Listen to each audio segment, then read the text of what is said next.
hasta Plutón se ve.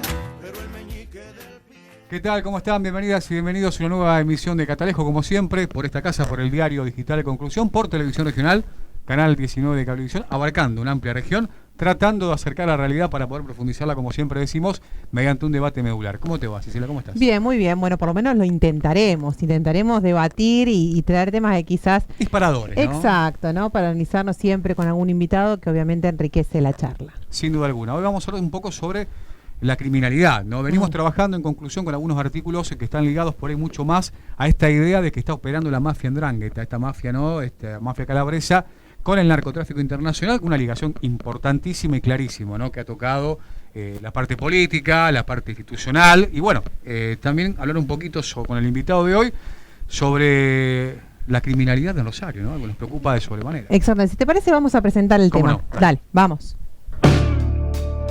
La criminalidad letal en la ciudad de Rosario y la región sigue acorralando la cotidianeidad de quienes habitan un territorio asolado por el narcotráfico y las complicidades político-judiciales. Las muertes violentas se cuentan de manera frenética en los territorios donde quienes imponen las reglas de juego son aquellos que, a fuerza de dinero espurio y balas, forjaron una realidad tan escabrosa como intolerante. Mientras que la ciudad de Rosario fue escenario de una importante cumbre que reunió jueces federales y miembros de la Corte Suprema de Justicia, tanto el Poder Judicial como político siguen en el ojo de la tormenta, convirtiéndolos en piezas fundamentales en la consolidación de un aquelarre que cuenta con un amplio abanico de complicidades. ¿Existe un doble estándar a la hora de avanzar contra la criminalidad organizada por parte de la justicia? ¿Los medios dominantes de comunicación buscan blindar la figura de los responsables políticos de esta oscura realidad? ¿Es posible avanzar contra los delincuentes de cuello blanco que suelen salir airiosos de distintas causas? Hoy en Catalejo, violencia en Rosario. ¿Quiénes son los responsables? Muy bien, estaba entonces la presentación. Vamos a tratar de abordar un poquito esta realidad escabrosa que vive la ciudad y la región, que está ceñida por el avance del narcotráfico y donde vemos generalmente que todos están preocupados. El gran arco político, la justicia también, en este jueves que pasó, ¿no? Y que vimos también una amplificación de jueces federales, la Corte Suprema. Y la segmentación, ¿no? Se escucha el poder político hablando del poder judicial, el poder judicial hablando del poder político, como si todo funcionaría segmentado, cosa que no es así, ¿no? Por eso hemos convocado a Gabriel Ganón, ex, ¿no? Defensor general de la provincia, que en su momento le hemos estado acompañando, ¿no? En Cova, si no me equivoco, fue ahí donde estuvimos reunidos para apoyarlo en su momento. Abogado, profesor también de criminología, para charlar o tratar por lo menos de comprender un poquito este contexto asfixiante que tiene que ver con la criminalidad en la ciudad de Rosario. Gabriel, ¿cómo te va? Buenas tardes, gracias por estar. ¿Qué tal? Buenas tardes, ¿cómo están ustedes? ¿Cómo les va? Muy bien.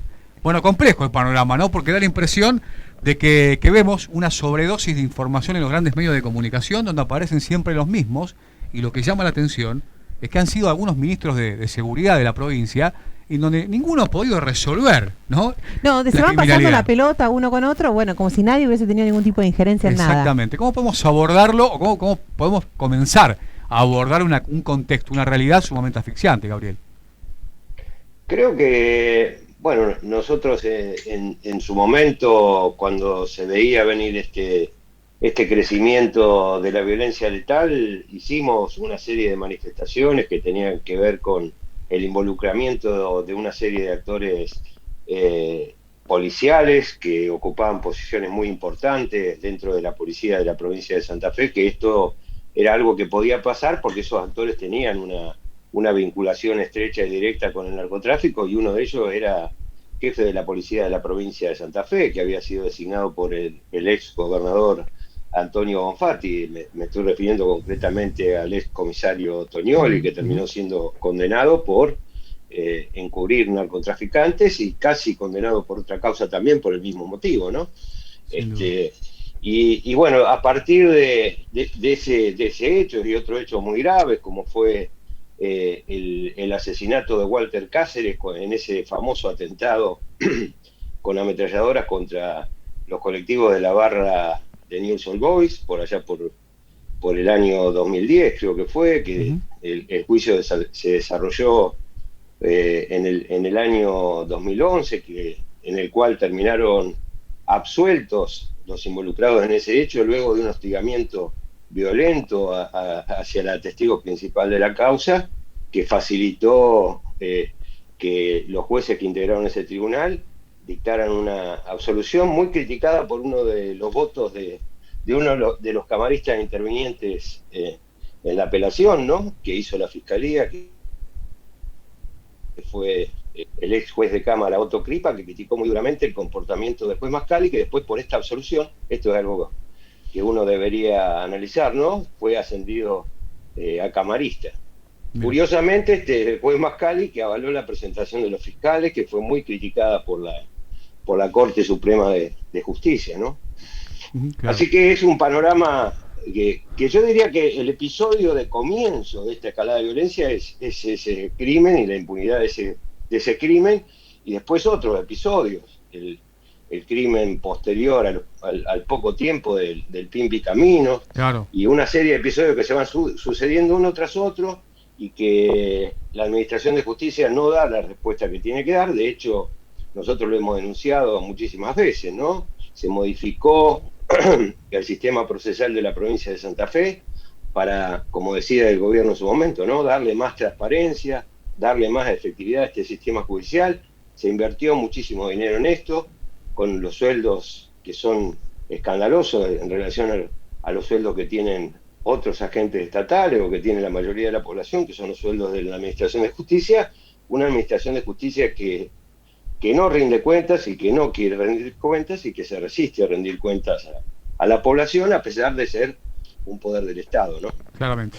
Y bueno, y además, lo que decíamos también es que este involucramiento iba a generar esta escalada de violencia, que finalmente el pico de esa violencia se terminó dando en el 2014, y desde ahí en adelante los indicadores de violencia letal en la ciudad de Rosario nunca bajaron. Y si uno lo analiza en perspectiva con el informe que sobre homicidios hace la Agencia de Naciones Unidas de Lucha contra el Crimen Organizado, cuáles son los indicadores de aumento de la violencia letal en diversos países del mundo, encontramos en Rosario todos y cada uno de esos indicadores. Y uno de esos indicadores que nosotros consideramos que es muy importante es la falta de esclarecimiento y castigo de los homicidios, porque eso genera impunidad. Y en esto tiene una gran responsabilidad la Administración de Justicia. Y el otro indicador que nosotros tenemos que tener en cuenta también es la gran circulación de armas de fuego. Ustedes van a acordar muy bien,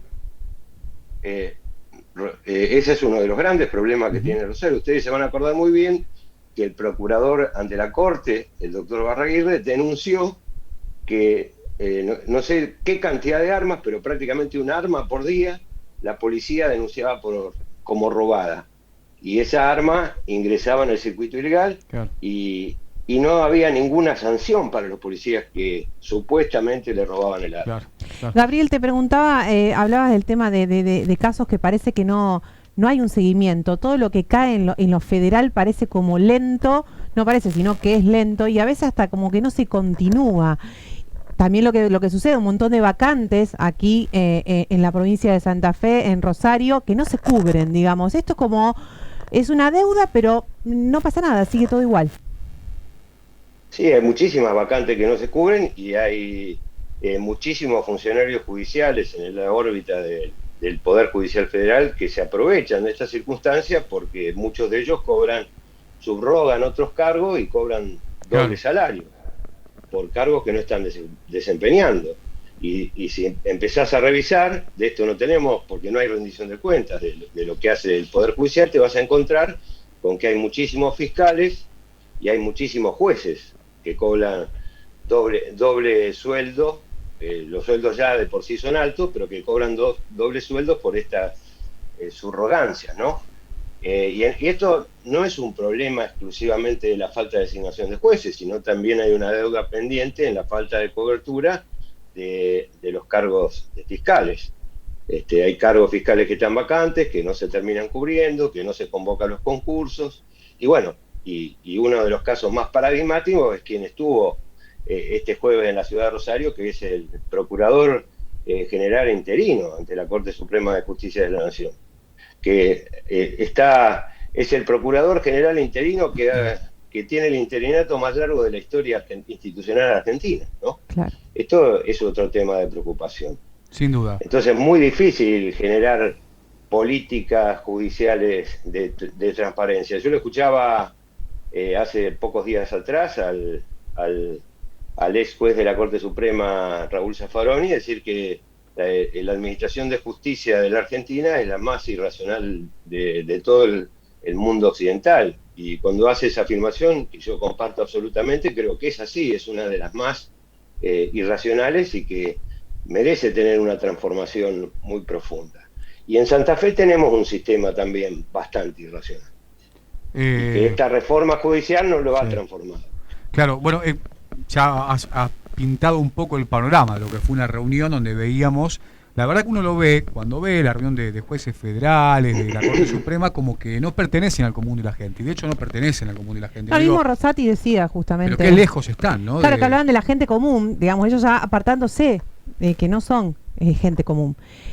Son otro tipo de personas, digamos, y tan alejado, ¿no? Yo cuando presencié, los veía hablar y cómo se comunicaban, digo, realmente son como de otro planeta, hay como una realidad paralela a la que vive toda la sociedad. ¿Crees, Gabriel, que aparte de lo que marca Cisela, que me coincido plenamente, es una puesta en escena y que no va a traer ningún tipo de cambios? Digo, porque había actores políticos también que lo que hacen es instalar nuevamente este discurso punitivista y que sabemos que tiene que ver con las mayorías marginales, ¿no? Pero no se habla del delito importante, donde tenemos donde es tan transversal, ¿no? Política, justicia, el lavado de activos. Parece que eso no se habla, no se toca, que es harina de otro costal y que aparte incomoda de sobremanera, ¿no?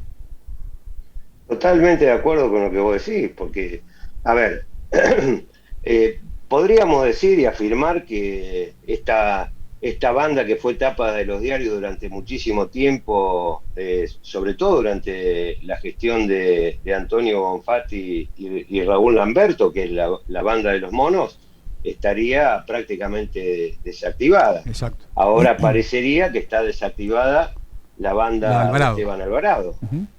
Pero a pesar de todo eso, nadie se animaría a decir que el consumo de sustancias y la venta de sustancias prohibidas, de sustancias estupefacientes prohibidas, haya disminuido en la ciudad de Rosario. Eso genera un montón de dinero que en algún lugar se lava y que se hacen un sinnúmero de negocios, ¿no? Pero uno debería ir analizando cada uno de estos hechos, obtener un diagnóstico y una vez que tiene ese diagnóstico, poner en efectividad algún tipo de plan, y ese plan debe tener una serie de líneas de acción y atacar todas y cada una de las causas de este crecimiento de la violencia letal.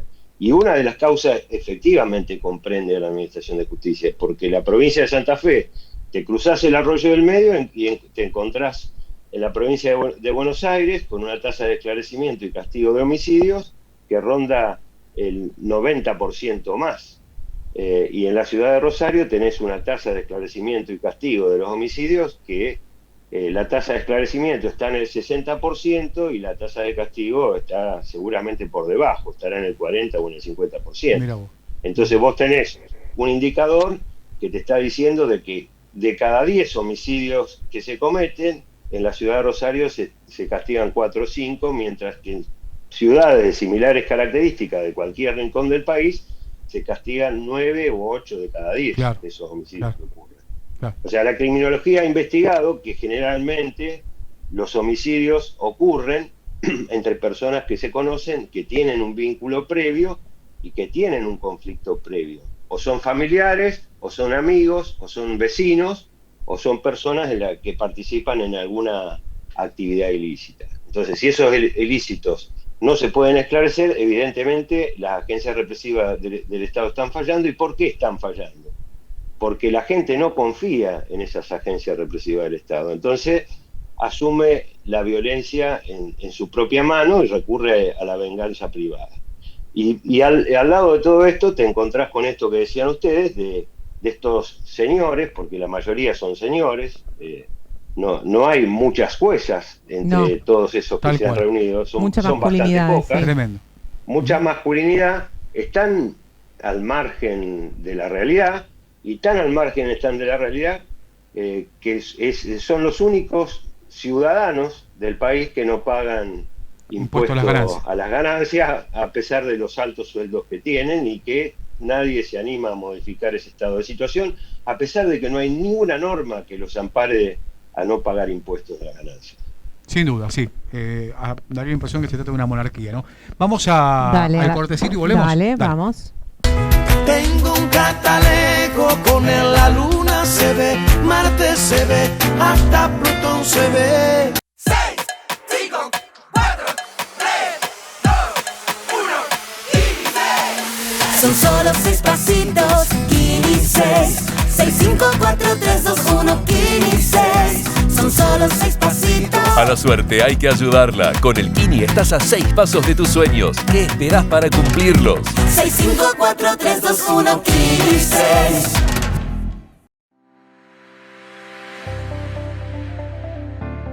Carnicería Misoles, el equilibrio justo entre precio y calidad. Repartos a domicilio a toda la ciudad de Rosario. Nos encontrás en nuestras 2 direcciones, Formosa y Casilda, y en Junín y Teniente Anieta. Contamos con todos los medios de pago. Visita nuestras redes sociales.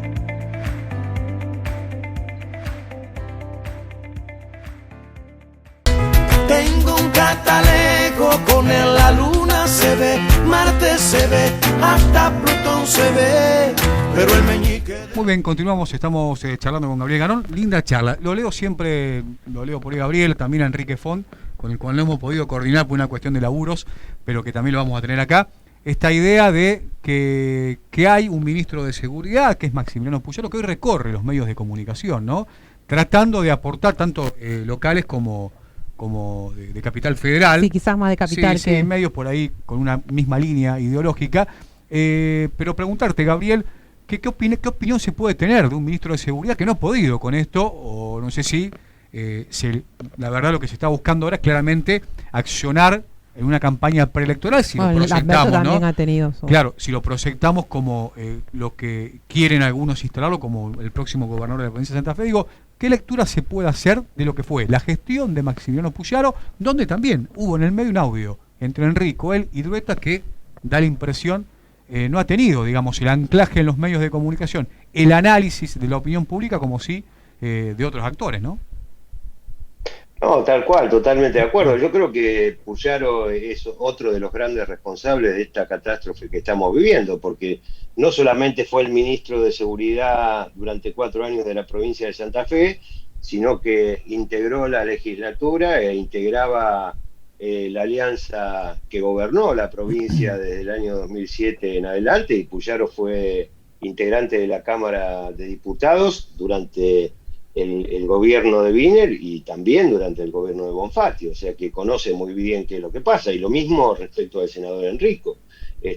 Puyaro fue uno de los grandes detractores del ex fiscal Juan Murray, que cuando Murray llevó a juicio al ex comisario Tonioli, ¿no? Eso ustedes lo van a recordar. Sin duda. Y también fue un duro crítico nuestro, tanto de Enrique Font como mío, cuando poníamos en discusión esta causa que empujaba y llevaba adelante el superjuez Viena, que se abrazaba y que todos lo abrazaban y que iba de la mano todo el tiempo del señor Luis Paz, que lo presentaban los grandes medios locales de Rosario como un comerciante honesto de la ciudad que hoy está condenado. Que coincidieron con, ¿no? Paz y Viena en una pelea de boxeo, si no me equivoco, extrañamente. Tal ¿no? cual. Y nadie pidió explicaciones de eso. Claro. Y además tenía una moto que le había regalado el señor Luis Paz, una moto de alta cilindrada, una dádiva que había recibido, que se publicó en la tapa de uno de los diarios de la ciudad. Y de esto nadie pidió explicaciones, ni la Corte, ni la legislatura, ni Puyaro, y todos se embanderaron detrás del superjuez Viena. Y hoy tenemos los superfiscales que llevan adelante una operación de las mismas características. Me estoy refiriendo concretamente a Edri Chapapietra, ¿no? Que le habilitaron a Puyaro la tribuna política para lanzar su virtual candidatura al 2023 con esta situación en el marco del juicio de Alvarado, en lo que no aportó absolutamente nada a la investigación, pero lo citaron ¿para qué? Para que pudiera lanzar su candidatura. Sin embargo, lo que no hicieron esos fiscales fue investigar a los dos jefes más altos de la estructura de la policía que tuvo Puyaro durante toda su gestión, que fueron el comisario Amaya y el comisario Corbellini, mencionados en forma directa por el rey del juego clandestino como quienes pasaban semanalmente a tomar la recaudación que seguramente repartían no solamente entre ellos, sino que si era verdad lo que dice Peiti, algo recibiría también quien estaba por encima, quien era su jefe, ¿no? Entonces, ¿por qué los fiscales no investigan a Corbellini y a Maya, que están directamente mencionados por el rey del juego clandestino? Porque, supongo yo, habría que preguntarles, nadie les pregunta.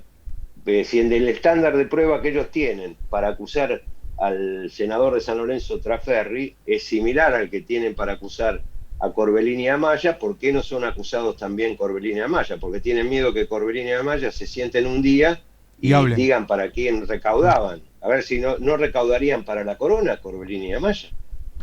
Claro, es impresionante cómo, digo, no encuentro una salida a una reestructuración del Poder Judicial si no hay un levantamiento popular, porque lo veo, no lo veo de otra manera. Porque es muy difícil llegar a eso con la anuencia, sin la anuencia de los grandes medios de comunicación, ¿no? Que claro, les informan y operan de manera constante. Porque difícil, no hay forma, vemos cómo están ahí anclados a su puesto, con sus privilegios, con un montón de cuestiones que si no es realmente con una cuestión popular y del pueblo que se levante y dice, bueno, queremos reestructurar, queremos democratizar la justicia, realmente, no creo que haya cambios.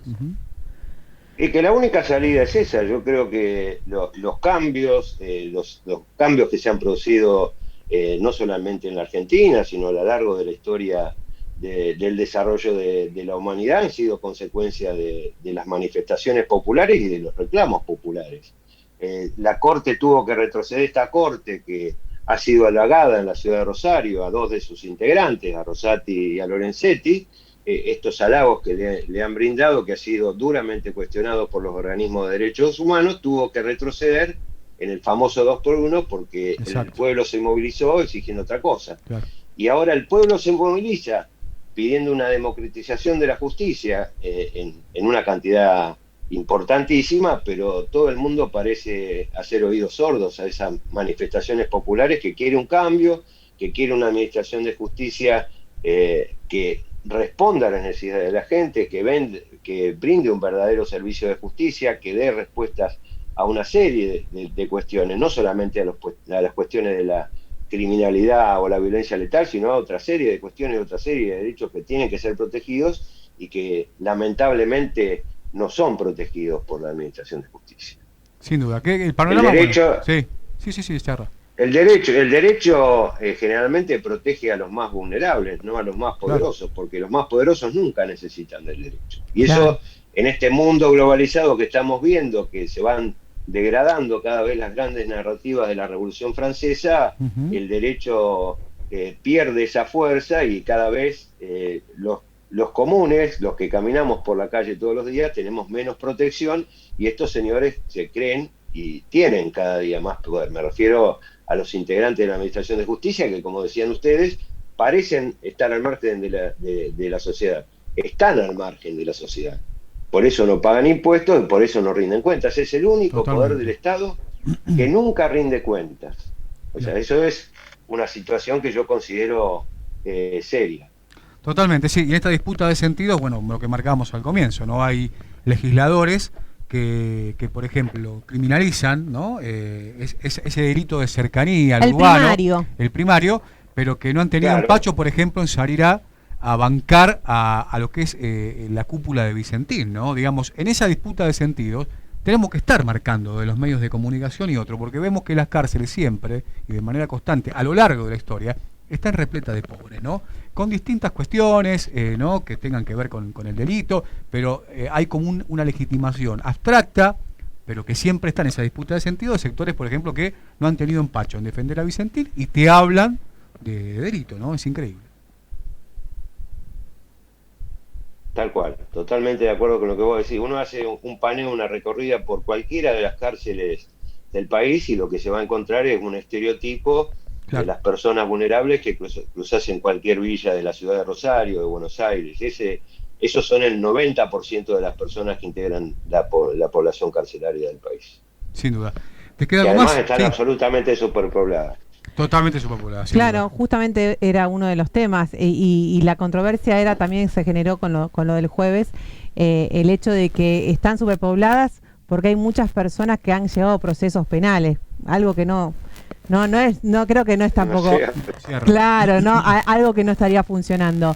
No sé si alguna expresión más que haya ¿Qué proyección claro, podemos hacer? Que seguramente no será Claro. muy óptima. ¿no? que suceda de acá a un tiempo, ¿no?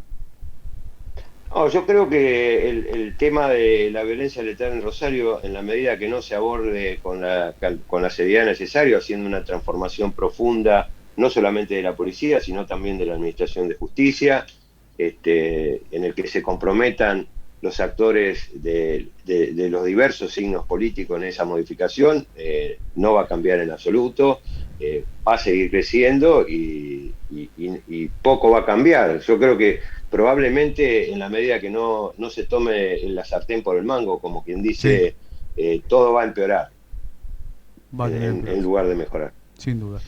Bueno, Gabriel, agradecerte el tiempo. Lo vamos a seguir. Esto es un tema que no hay que dejar, digamos, pasar y que tampoco se aborde con la liviandad que muchas veces sucede, porque vemos, y por ahí es recurrente, pero en los grandes medios siempre escuchamos hablar de lo mismo y no se profundiza en esos lazos, ¿no? Tanto judiciales como políticos, el entramado que esconde esta ciudad quebrada hacia el río y hacia los barrios que tenemos, lo que tiene que ver decididamente con el lavado de activos y a dónde va ese dinero Tal narco cual. en una ciudad y en una región portuaria. Gabriel, te agradecemos el tiempo. No, gracias a ustedes por haberme llamado y participar de este programa. Un Muchas fuerte gracias. abrazo. Nos estamos Muchas viendo. gracias. Gabriel Garón estuvo con nosotros tratando de aportar un poquito de claridad a una criminalidad que nos acorrala cotidianamente, ¿no? Una degradación Sí. social que claramente tienen que tener dueños, que tiene dueños, que tiene doctores Frankenstein y que en algún momento necesitamos que puedan pagar, ¿no? Sí, sin duda. Sí creo que es necesario que se involucre también en la sociedad toda y que se apropie, pero a veces está tan lejana Claro, sin esa duda. administración judicial que hasta cuesta uno de apropiarse. Sin duda. Por ahora nos vamos. Estuvo Fabián Arias en la puesta en el aire, Hernán Cabrera en la edición. Nos reencontramos la semana próxima Exactamente. con más Catalejo. Chao. Gracias, chao. Tengo un catalejo, con él la luna se ve, Marte se ve, hasta Plutón se ve, pero el meñique del